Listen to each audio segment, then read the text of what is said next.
কিচ্ছু থাকবে না। আরেকবার জীবন দেব। আমরা সবাই কিচ্ছু থাকবে না। আমরা না না আমরা সবাই অবশ্যই বলবো লাগলে 100 বার জীবন দিব। এরা আওয়ামী লীগের দালাল, পুলিশের দালাল, এই শুয়োরের বাচ্চা। জি ভাই ভাই ভাই বলবেন। হ্যাঁ, এই শুয়োরের বাচ্চা দালাল পুলিশরা আমার ট্যাক্সের টাকায়, আমার বাপের ট্যাক্সের টাকার কাপড় পরে লাগলে 100 বার জীবন দিব রে, 100 বার জীবন দিব। ভারতের দালালি করবো না, আওয়ামী লীগের দালালি করবো। জীবনের একটাই তো দিব, কি আছে জীবনে? হারানোর কিছু নাই আমাদের, আল্লাহ আছে। আমি লিখে ঠিকানা হবে না, হবে না। আমি লিখে ঠিকানা আর হবে না, বাংলা হবে না ইনশাআল্লাহ। জীবন টাকা অবস্থা, টাকা অবস্থা আমি লিখে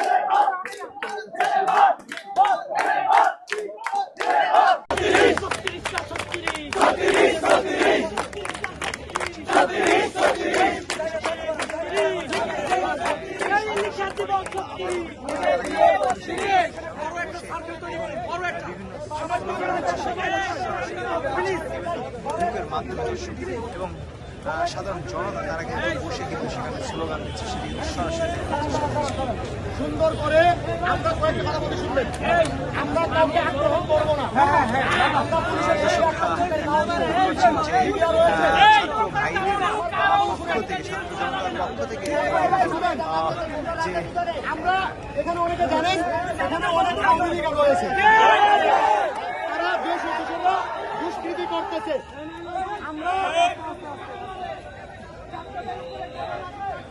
আমরা কোনো আক্রমণে যাবো না।